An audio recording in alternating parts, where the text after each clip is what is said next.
Iyyaka na'budu wa iyyaka nasta'in. Ihdinas siratal mustaqim. Siratal ladzina an'amta 'alaihim ghairil maghdubi 'alaihim ওয়ালাদ্দাল্লিন। প্রিয় দর্শক, আসসালামু আলাইকুম। আশা করছি আল্লাহ তাআলার রহমতে আপনারা সবাই ভালো আছেন। আলহামদুলিল্লাহ আমি অনেক ভালো আছি। এই যে পোলাপানগুলোকে দেখাইতেছি, এরা কিন্তু একটা মুসলমানের সন্তান। এরা কোনো ইহুদিও না, খ্রিস্টানও না, অমুসলিমও না। এবং তার আইডির নাম দেখতে পাচ্ছেন ভাইরাল সাব্বির। এই পোলাপানদেরকে নিয়ে আপনি কি বলবেন? পবিত্র কোরআনুল কারীমকে অশুদ্ধ পড়লে নামাজই ভঙ্গ হয়ে যায়। নামাজ ভাঙ্গার কারণ 19টার ভিতরে সর্বপ্রথম কারণ যেটা, নামাজের ভিতরে কিরাত অশুদ্ধ পড়লে নামাজ ভেঙে যায় একজন নামাজি ব্যক্তির। আর সেই ক্ষেত্রে জেনে শুনে ভাইরাল হওয়ার জন্য পবিত্র কোরআনুল কারীমকে অপমান করে, নাউজুবিল্লাহ।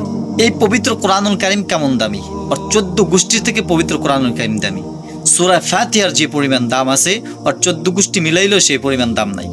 কিন্তু এই কোরআনুল কারীমকে অপমান করতেছে। এরা তো মুসলমানের সন্তান, এদের পিতামাতা কি সৎ শিক্ষা দেয় নাই?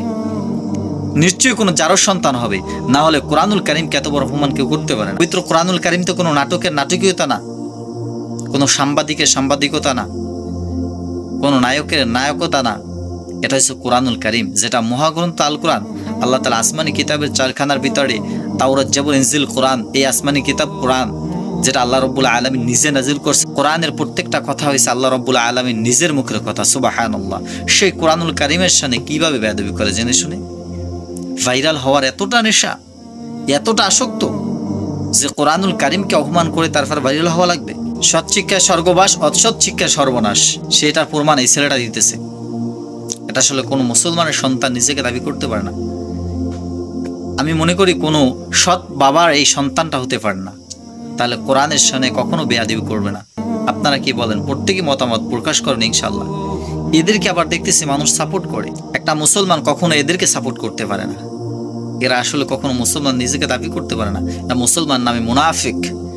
আর আপনারা অবশ্যই জানেন, মুনাফিক থাকবে জাহান্নামের সর্বনিম্ন স্থানে, যেখানে কাফের মুশরিক বেদিনীরা থাকবে না।